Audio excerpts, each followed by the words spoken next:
Welcome to the Thrive podcast with the Shiloh Missionary Baptist Church. How does your faith kind of play into it, or does it play into it? What can be done about it? When I say the church, I'm talking about evangelical white Christians and the black folk who attend their churches. Hello, welcome to the Thrive podcast with the Shiloh Missionary Baptist Church. I'm Fred Jeff Smith, pastor of Shiloh, and I'm very happy that you took the time to either view this on Facebook or YouTube or listen to us on iTunes or Spotify or Amazon. We're grateful for your listenership and your viewership to the podcast. As always, we invite your input. If you have something that you would like to contribute to the podcast, how we can make it better, you can reach me at fredjeffsmith@gmail.com. fredjeffsmith@gmail.com. We appreciate your input. I'm very happy today to welcome to the podcast Attorney Gail Horne Ray, who is a candidate for the 19th Judicial District Judgeship. Attorney Ray, thank you so much for taking the time to come and share with us. Thank you for having me. I was saying before we started taping, could you help clarify, and you have for me, but there might be others who are like I am. Can you help clarify for me, why are there so many different levels of judgeship in the East Baton Rouge Parish area, and I guess in the Louisiana area? We have district judges, city judges, juvenile court judges, family court judges, city court judges. I don't always know what the distinctions are. Can you help us understand that, please? Well, city court encompasses the city of Baton Rouge. The district court judges encompass East Baton Rouge Parish. Then there's family court. Now, there are some places that are smaller areas. They don't divide up from district court, family court, juvenile court. The district court judge would do all of that. Okay. But I assume because of our size that when they started, it was city, district, and then family court. At one time, family court handled both the family court matters and the juvenile court. And then maybe 20-some-odd years ago, they decided to have a separate juvenile court. So they have all of that. And then also they have justice of the peace that they use to mostly evict people. Okay. Well, I hope I don't ever have to run across a justice of the peace. You've been practicing law for 4 decades plus. What made you decide to run for judge? I understand that you have a very successful practicing law. What made you decide that you wanted to go on the other side and become a judge? Well, I've been asked a number of times, but I always enjoyed working with the people and helping, the individuals in the community. When Judge Dysall passed, I kind of prayed about it, and I thought I saw some of the things that he was trying to do, and it came to me that that I could perhaps take up that mantle and do some of the things that he was trying to do. So I decided to go ahead and run. As a matter of fact, they had asked me so much they almost got to the point where they would say, "Oh, I'm not going to ask her this time because she's going to say no." Yes. And when I said yes, they were like, What? but like I told them, I prayed about it, and I decided that this was a time, if I was going to run, this should be the time to run. Okay. Well, you're a native of Birmingham. Yes. What brought you from Birmingham to Baton Rouge? My first husband and I met at the University of Alabama, and he was one of the first black engineers at Exxon. So we moved here from Exxon, and I started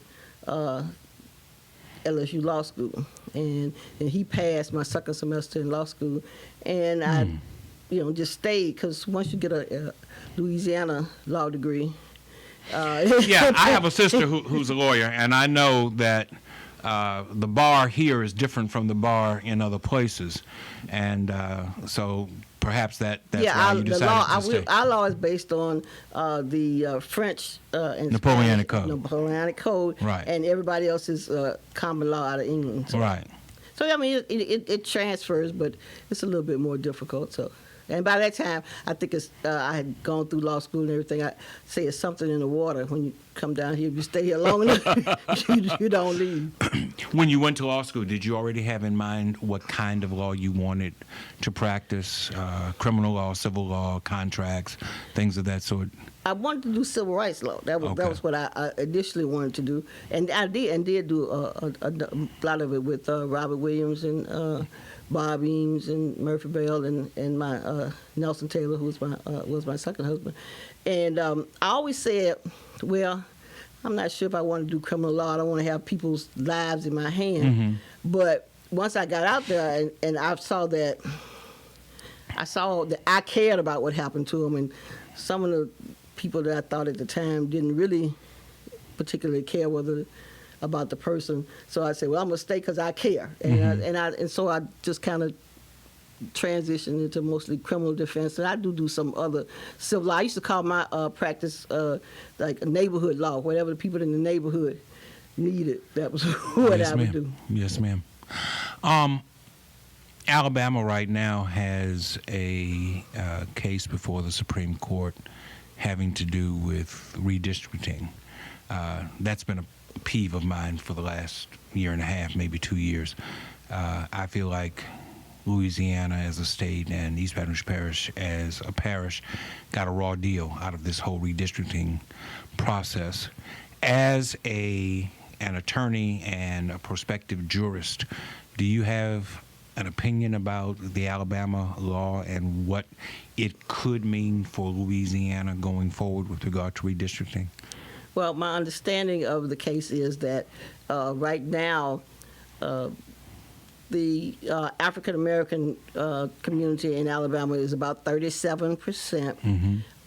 The representation they have as far as the representative is 13%. So they have one black district drawn out of the area, and there should be at least two, and otherwise the voters are diluted. Yes. And the excuse, sounds an awful lot like Louisiana. Yes, it does. And the excuse is that I heard when I was earlier today was that people in Alabama said, well, y'all could move to different areas, and that way if you move to another area, then you would have a better chance of getting somebody elected. But then they just reapportion it again. Right. And the idea that people can just up and move in order to be able to have one man, one vote, I think it's ridiculous. You're entitled to one man, one vote.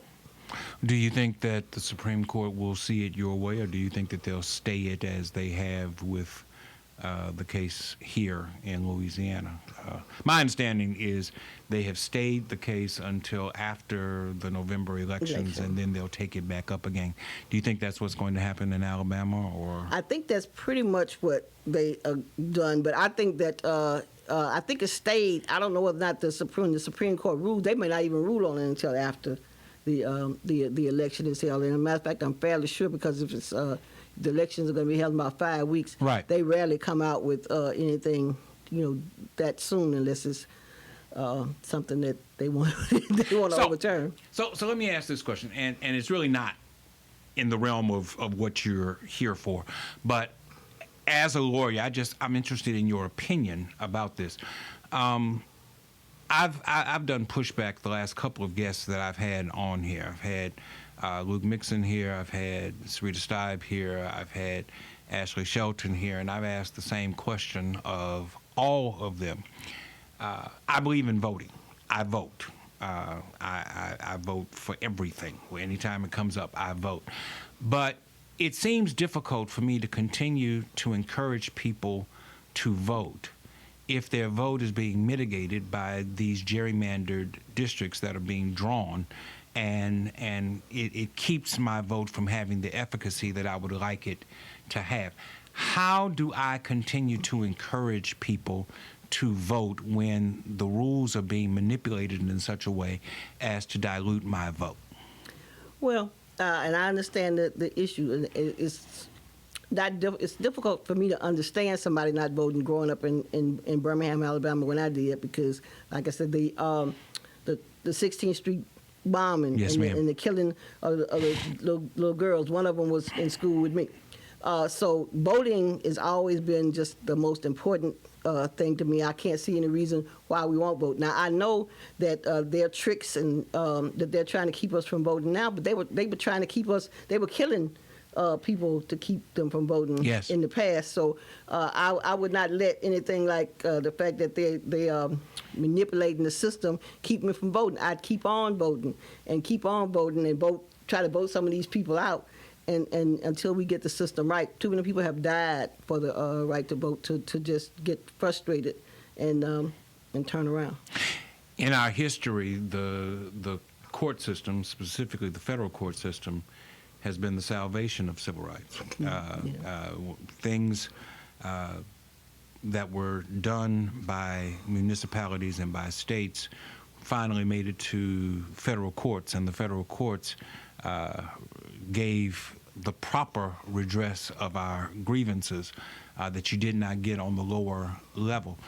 These days, the federal courts have been overrun with conservative judges, so that it's very precarious as to what you're going to get from the federal courts. The Supreme Court just started their most recent session this past week, yesterday. So when the court system seems to be rigged against fairness, what other opportunities do we have to respond to these voting atrocities that are commonplace now in our country?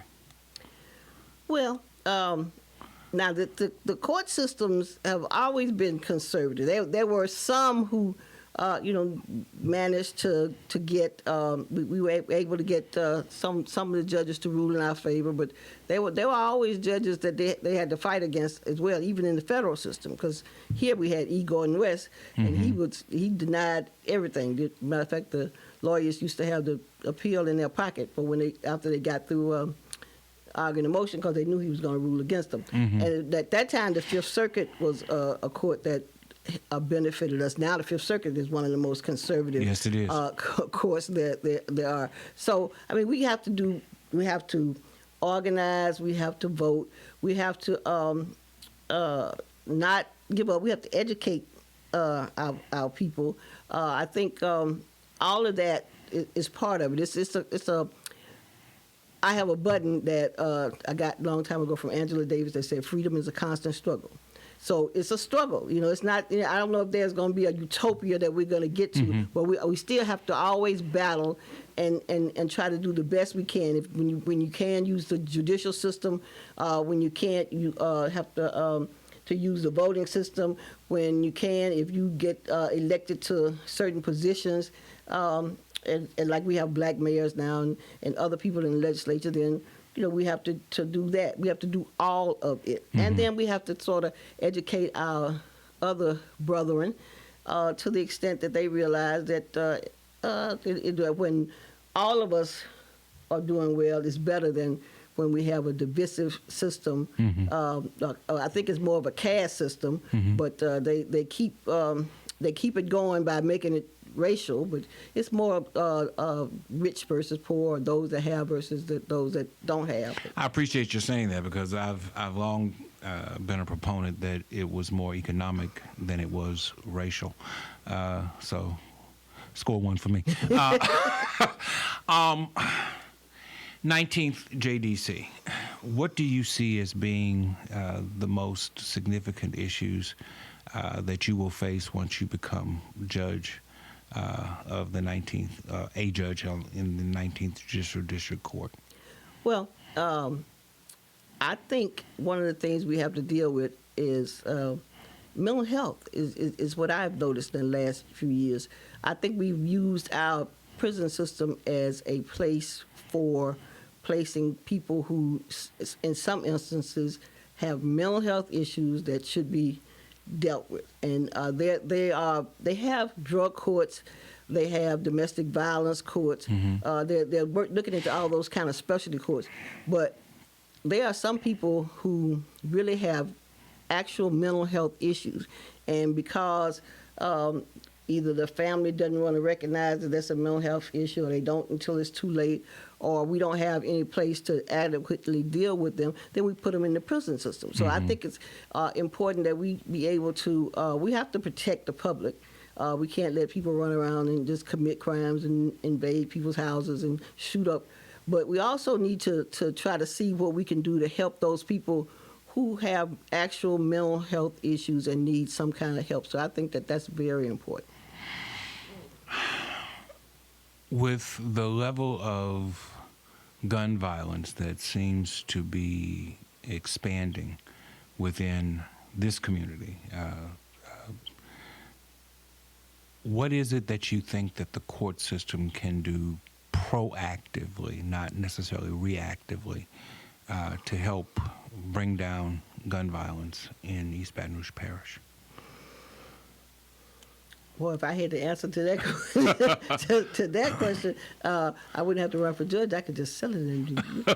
But I mean, I think that we have to educate, and I think we have to get into the minds of young people. First of all, there are too many guns, so we can't. I mean, I don't know what the judge system can do about that, because they want to let everybody have an AK-47, which is ridiculous. Yes. But we need to proactively, I think the entire community has to start working on conflict resolution, because everything doesn't have to be, you looked at me. I've had people say, "Well, what happened? Oh, he was mugging me." I was like, "You mean he looked at you? Is right. That's what right. you were upset about? He looked at you." Right. So we have to deal with the idea that everything doesn't have to be an all-out battle. I think we have to try to get illegal guns off the street. There are a lot of things that can be done. I don't know if the court system can do so much of it, but guns should be off the street. But crime is sort of rampant, and there's an idea out there among even people who shouldn't have guns that I'd rather be judged by 12 than carried by 6. Mm-hmm. So that they're gonna have a gun at their house. But the more guns you have at your house, the more likely you are to use them. So I don't know that I think as far as the judicial system is concerned, of course, we have to follow what the law tells us to follow. Mm-hmm. You shouldn't be allowed to walk around with guns and get angry and shoot people. But I don't know that. I think it's going to take an overall effort in order to do it. Do you consider yourself to be a liberal, a moderate, a conservative? Do you buy into the whole labels of liberal, moderate, conservative? I think that on some issues I'm very conservative. On some issues I'm very liberal. So I guess that makes me a moderate. As you view yourself and your candidacy, how would you describe yourself? I think I'm a moderate. Like you say, there are some things that I was a lot more liberal on a few years ago when I was younger. And as I get more seasoned, right? Then I find myself becoming more conservative. So I think that's I guess that's what happens when you're around and you see things that I thought my mother told me. I was like, I didn't want to hear that. That was ridiculous. Now I find myself saying pretty much the same thing. And I guess someone always said, we train up a child in the way that they should go. When they're old, they won't depart from it. Now in the middle, they may depart for a while, yes. But it comes back to them, and they realize that what they were saying had some value. So I consider myself to be moderate to, but there are some things I'm very conservative about. So. Your view on drug,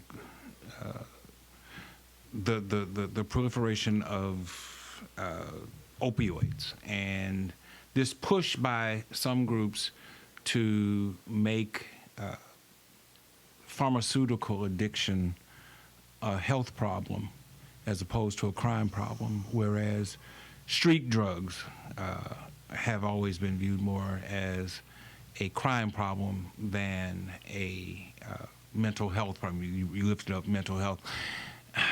How do you account for the distinction that people make in how some drug abuse is viewed and other drug abuse is viewed very differently?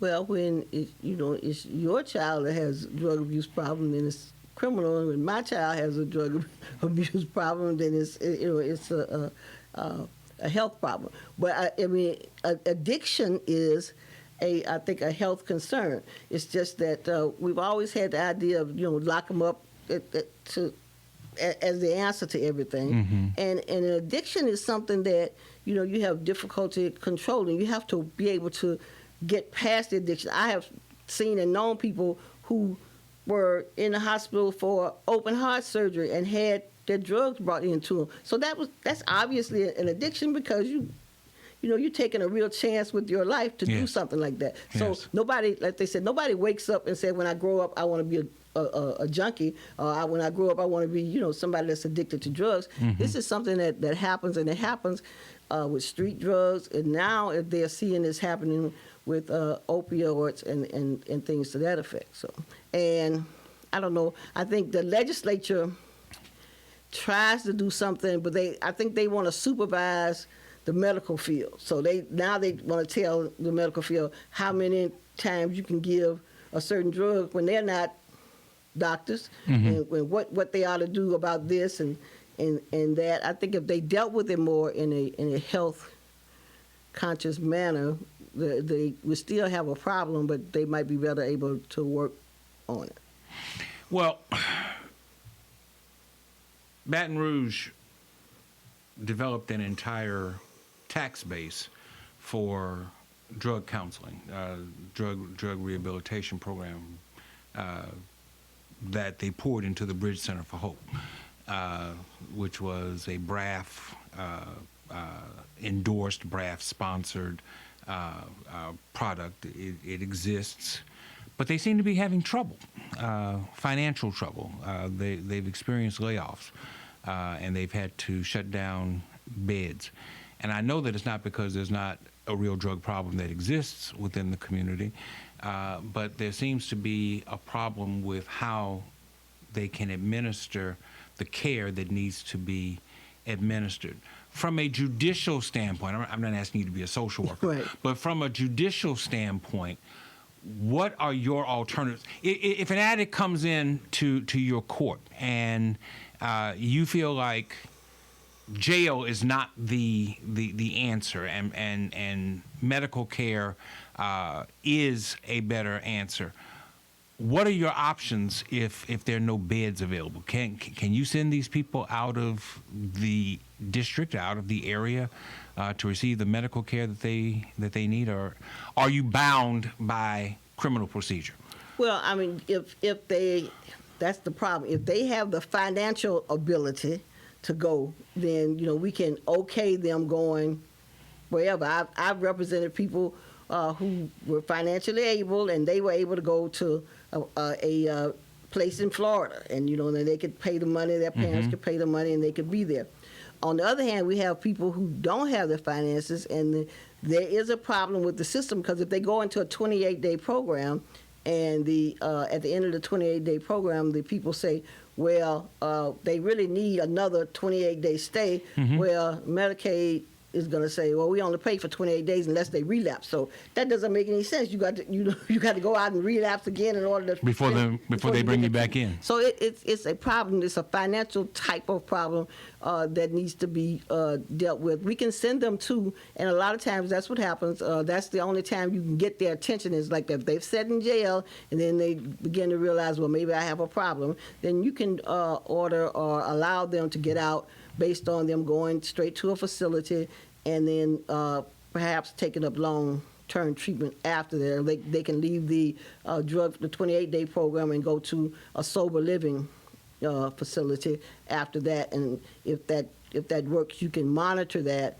and hold over, kind of hold over their heads and check on them. And they do have a drug court. Baton Rouge has a drug court, yes, where people can go through but it has issues as well. If you ever had any kind of violent offense, violent charge, it's very difficult to get in if you're found with a gun. So I haven't had too many people that have been able to go in through the drug court program because even if they didn't shoot the gun, the fact that they had it makes the people leery about letting them in. What's your thoughts about Baton Rouge as a community? You've lived here for a long time now. I'm a native, so and I have my own thoughts about it. But I'm curious, as someone who came from Alabama and moved here and planted her flag here in Baton Rouge and decided to stay. What are your thoughts about what you have seen in this community over the span of years? Are we getting better? Are we about the same? Are we getting worse? What's your thought? Well, I think we're getting better. People were always the reason why we came. What happens when you engineer, they interview in different places. When we came to Baton Rouge, the people here were nice, and so we said, well, okay, this is where we'll come and try to build a life. It's changed. When I first got here, and people would say, well, they work on the campus. And I was like, well, which campus are they talking about? Well, I thought, well, yeah, I discovered that was what they meant. The campus was Southern. Yes. And so now we've gone to where Southern played LSU, and the idea of the community trying to come together, I thought was a good one. There are, still issues. There's still a lot of poverty. I think the education system, we tried to, have equal education, but once some of the tax base moved out and went to the private schools, that made it a little bit more difficult. So there's still a lot of things to be worked on, but I guess would be the same just about anywhere you would be. But I think that things are getting better. Do you have any connections with Birmingham? I know you've been gone for a long time, but that's home for you. My cousins are there. Well, my parents moved to Maryland while I was in college, but my cousins are still there, and I still go there on occasion. So then, by comparison with Baton Rouge, is Birmingham more advanced, as advanced, less advanced, based upon your conversations with your family? Well, Birmingham, when I was there, was like at that time it was the gun murder capital of the South. It was like a city. I came here with locking my doors automatically. Now since I've been here, I've gotten a little bit more lax. I don't necessarily always. So to that extent, Baton Rouge is better. We're moving toward the Birmingham situation now, but and Birmingham has they have a black mayor as well. And the white community moved out to Mountain Brook and Hoover and left the city sort of. Pelham. Yes. Yeah. So I think they did something in Birmingham. They started taxing people who worked. Even if you worked in Birmingham, there was some kind of little tax that you had to pay because you came and used the things and went back to another part of town. So Birmingham is coming along. It's coming along, but it still has some of those high crime issues. But I'm so they don't have as good food in Birmingham as they have. I have a couple of friends who pastor in Birmingham, and they might take issue with you, but I tend to agree. When you moved here, who was mayor? Woody Dumas? I believe it was Woody Dumas. Okay. Yes. So you went through the Dumas administration. I believe he was mayor for 16 years. And then it was Tommy McHugh, and then it was Pat Screen, and then it was Bobby, I can't remember his last name. Yeah, Simpson. Bobby Simpson. Before we finally got to Mayor Holden, Kip Holden, who was the first African-American mayor.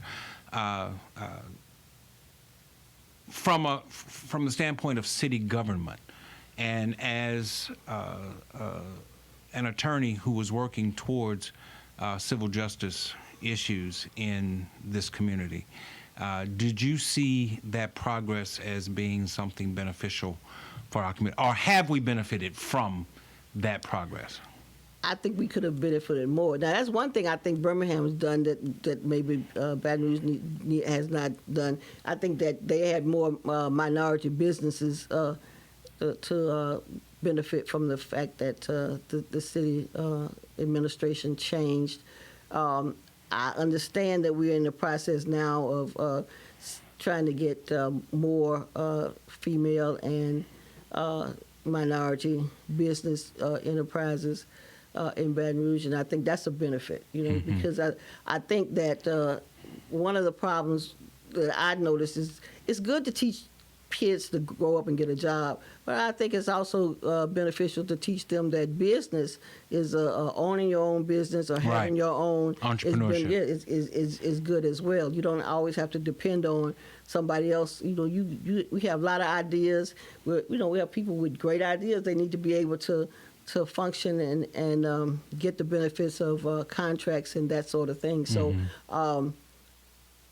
one of the problems, I think, which I'm getting all political now, is that we pay our city council so little. My brother is now in Maryland. He couldn't believe that the city council people only made the little money they make. Up there they make like 100. He said they make 100,000 because they don't want them to be able to be bribed by people in the community. So they pay their council people $100,000 a year. Yeah, and because they don't want them to be beholden to the people I don't who are think they pay state legislatures. Well, no, that's Maryland. I'm sure it's a bit, it's a bigger city with more resources, a bigger state with more resources. But I think they make like $15,000 a year for it. They say it's a part-time job. Right. And then, so you have to, lean toward the people who are going to contribute to your campaign so you can run again. And I think that may be an issue that they need to take a look at. That's out of my pay grade, but no, I value the opinion and the thought process. I'm concerned that there has been a brain drain in Baton Rouge and East Baton Rouge Parish. Typically, I wait till the end to ask this question of people about their children or their grandchildren, as the case may be. Would you want them to grow up and remain in this community? You have 2 universities, you have a community college, and yet more often than not, I hear people saying, I don't want my children to stay here. What's your thought about that and what we can do to help change that response? Well, gee, that might have been the subject I should have told you not to bring up. My daughter moved to Maryland about 8 years ago, where my brother is, and she really always talks about how she wants to come back. She says, I won't let her come back. And that's not true. It's not that I won't let her come back, because that's when she talks to me, I'm like, well, Naomi, we're number one on everything bad and at the bottom of everything good. Why would I want you to come back to that? So, I understand. And then other friends of mine, their kids are all headed to Texas. So yes. Texas is a place where a lot of them are going to. We need to do something to keep them here. I don't know, exactly what the solution is, but until there are positions, I think at one time maybe being at the plant was enough to keep people here, because you really didn't even need a college degree if you got out. I guess you got out of high school, you got a job at the plant. You were doing well and you could do well. But young people today want to be able to I guess progress, move up, see the chances of moving up. And even though I think my daughter had a master's, the amount of money that she was making here just didn't even compare to what she's made in D.C. So, sure. So it's kind of, you want them to be home, and she's here now because they're letting her work, remotely, so she can tell me how to run my campaign, because I don't know what I'm doing, and of course she does. So she went to the lab school, so they know everything. I went to the lab school too, so yes, I have no problem with that. Right, so they know how to be in control of things. So yes. So she's down there doing that. But it's just difficult to want, if she could find something that would bring her back here, that would be good. But I don't know where in. Well, taking it away from your child, and I know the question is generally about your progeny. Just in general, there seems to be a brain drain in Baton Rouge, and I would imagine in the rest of Louisiana as well, where people want to go to Texas or want to go to Tennessee or want to go somewhere outside of the state. They feel like they can be more economically successful and more economically independent in those places. Are wages that much more regressive here, oppressive here, than they are in other parts of the country? Louisiana has one of the smallest state income taxes in the country, but our sales tax system is so regressive. And when I came here, it was the other way around. Yeah. When I came, the sales tax was like, oh, this is great. But I think part of it may be that when children grow up, they usually want to go somewhere. Now, I'm not saying that they, maybe our problem is they don't come back. Because, if you grew up and were in one place, when we were young, I guess it didn't bother us. You grow up, it was all right. You didn't know where else to go, or unless people went to Detroit or Chicago or something like that. But now I think kids want to go to get away from up under their parents, and then sometimes they will come back. Maybe the problem is that they're not coming back as much as they should, or we're not attracting other people's young people, so that if they grew up somewhere else, maybe they would come to Baton Rouge as opposed to staying where they were. So I know there's a brain drain. There's the universities are here, and maybe they could do something to try to get people to stay, retain people, part of some of the stuff with Louisiana is, it's like they've been teaching on campus for 300 years, and they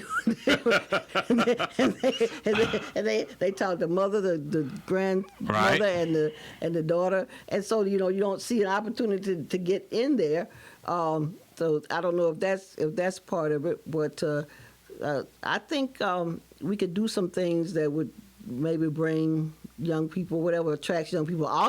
Texas is supposed to be where all the young people are going. I don't know where the nephew that I raised from the time he was 4, that's where he is. He's in Austin. Okay. And so I think he's making more money than he was making when he was here. So I think that's part of it. And the excitement, maybe New Orleans would have been something that would have drawn people, because in Texas is it's Houston, and then there's Dallas, and then there's that'd be closer to New Orleans. One of the reasons why I used to say, people would say that they really love Baton Rouge because it's closer to New Orleans, but you don't have to live there. Yeah. So that that might be something that might bring people back, because they were if there was something they could see where they can get the entertainment or whatever it is that they are looking for out there, and then still be safe. As a prospective jurist, if I were to ask you what 2 or 3 things you think John Q. Public needs to know about the law, what would your list include? My sister and I go back and forth about the law all the time, and she tells me I'm ignorant because I don't know anything about the law, and so. As an attorney, please don't call me ignorant. But as an attorney, what things are there that I, as a layperson, citizen of this community, should know about the law that I don't know?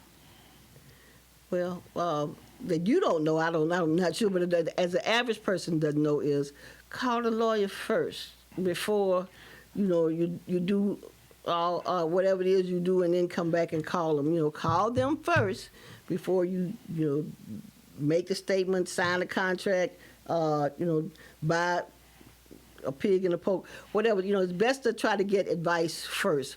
And that mine. I guess mostly I do a criminal. You have the right to remain silent is very important. And as far as successions and property, you should know that when someone passes, there are steps you have to take to get property transferred. Don't let it be 3 and 4 generations down talking about this is our property, because what happens is we end up losing a lot of property because John had 5 children and 3 of them moved to Chicago and we don't know where they are and nothing was done, and then years later the property, you can't get a clear title because nothing was done to clear the property. So I think it's important that we take care of mothers and dads' property that they work so hard for. When they pass, to take the steps to transfer it so that it doesn't get lost down the line. In some cases, successions can be quite expensive, more expensive than the perceived value of the property itself. This is particularly true in the area where this church sits. There are a lot of shotgun houses around here where the value is probably far less than $20,000 for the property. And if you've got 4 heirs that you have to go through for a $20,000 piece of property, the cost of that is disadvantageous to my way of thinking. Somebody did something about that. There's a statute that's passed that if the property is under a certain amount, and I think it may be 50, it may be a little higher than that now, you can go by affidavit and do it. You don't have to go through a whole long succession. If all the heirs are there, you can go in, fill out the affidavit, and you still be better to have a lawyer do it. Right. But I'm thinking you're clearly under $1,000 to get it done, and so that's something that's just come up in recent years. That's very important. And adjudicated property, since you brought up property, it takes, 2 years to clear adjudicated property? Pretty much. Has anything been done to streamline that process? Not that I'm aware of. I think the idea is that the adjudicated property was somebody's property that they didn't pay the taxes on, so they give them the opportunity to come back and get it, past a certain time. So I think it usually takes about that long to get it done. But I mean, once you start off, if the person is going to come back, then you give them that time. But if they haven't come back in about 2 years, then they're normally not going to come back. So you're in good shape. You received your law degree from LSU. You taught as an associate professor at Southern. Yes. Both law centers. Southern has the distinction, if I'm not mistaken, of producing more African American lawyers than any other law school in the country. If I were to ask you to do a comparison and contrast between LSU and Southern, what would that be? How would that look to you? Well, I mean, it's been a long time since I've been at LSU. And I know that when I finished LSU, it was almost a year before I would drive down the street where the law school was. I don't know if I thought they were going to come snatch me back in there or what. But I mean, Southern, there was I know they say they have a seriousness of purpose, but there also was, I think, a dedication to the students. That we wanted the students to succeed. We tried to help them. At LSU, it was sort of, the classic, look to your left, look to your right. Somebody sitting next to you not going to be here next time, and so it was, each man for himself and God for us all. So that was the difference. It was kind of a battle. And like I said, at that time when I was at LSU, they were only a handful of black students even there. So it was a whole different type of situation.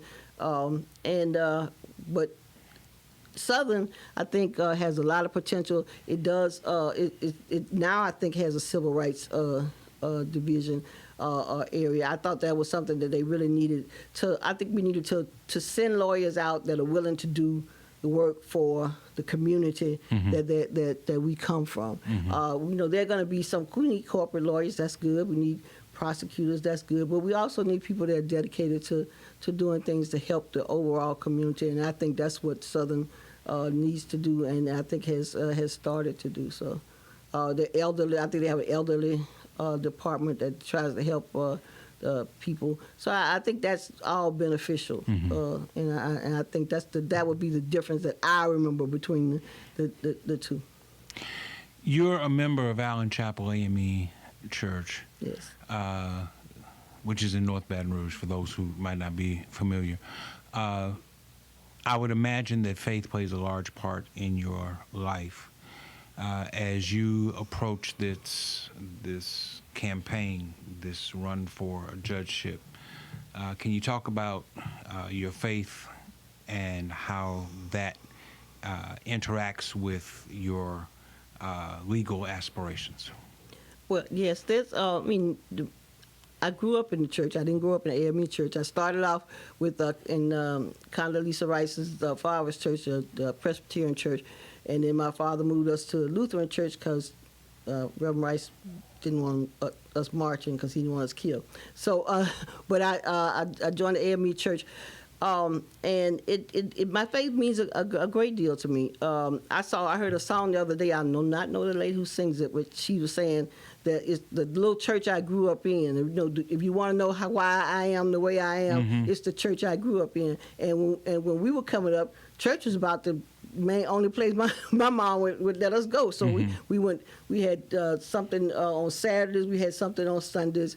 We worked in the community. That was when Vista Volunteers in Service to the Community were there. They come, and all of that built up a faith and a belief in me to always pray. And then as you go through life, you find out that when there's nobody else to turn to, and you turn to the Lord, and things come out right, then you're able to go forward. And I tell my daughters that, and my daughter and my son that, and so when I decided to run, I decided that I would give it my very best, and then if the Lord wants me to be there, then that's where I'll be. If not, then I'm sure He has something else He wants me to do, and so that's how I approach it.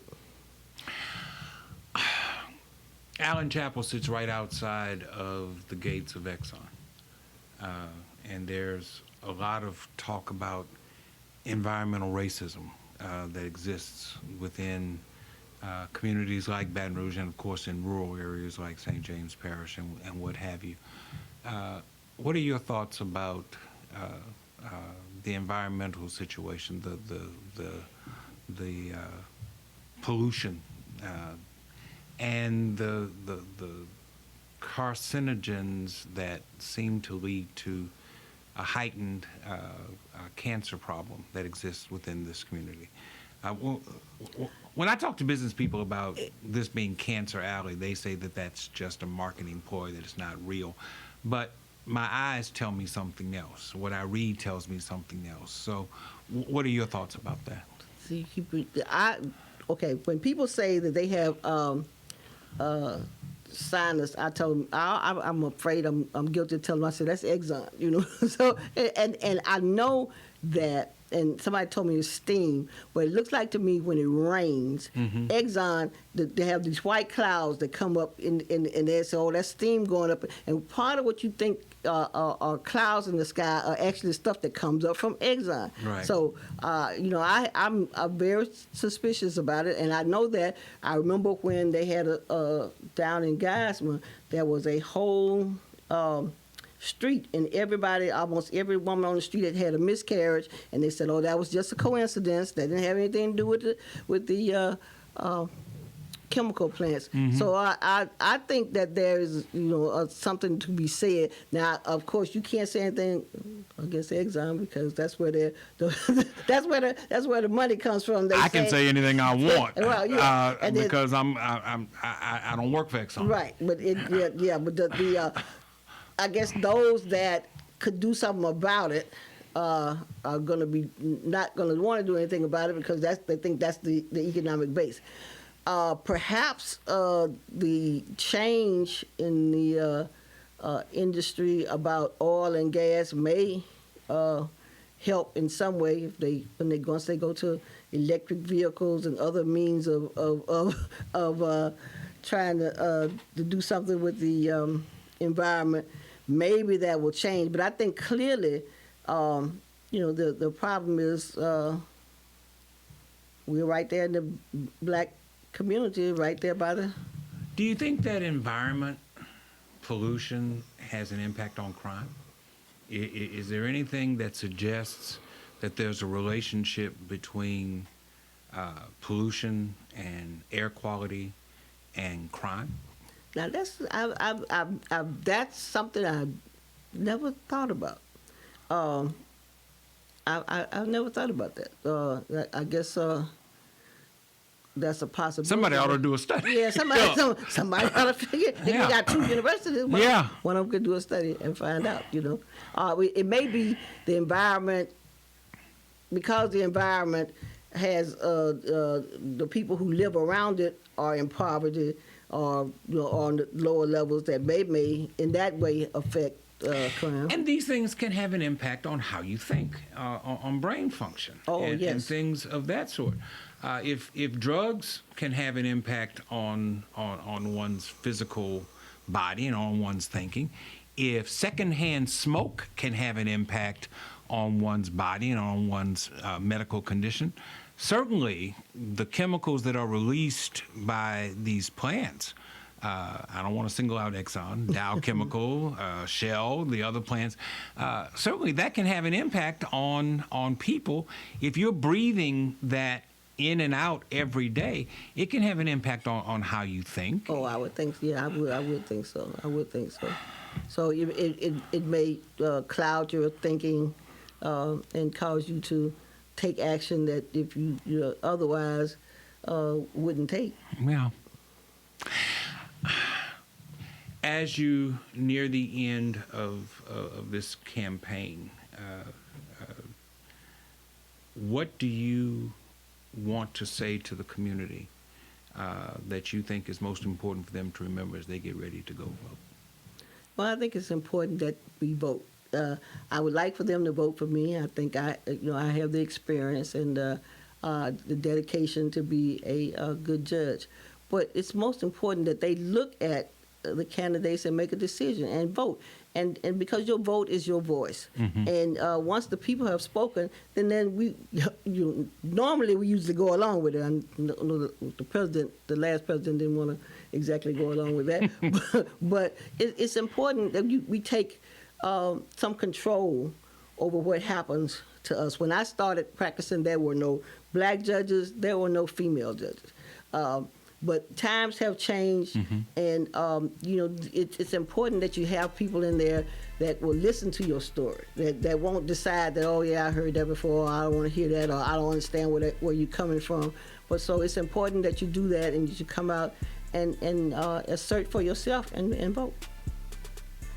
Gail Horne Ray, thank you so very much for taking the time to share with us today. And I wish you very well. Thank you very much. I wish you great success in your upcoming election. Thank you for viewing. Thank you for listening. We'll be back again next time.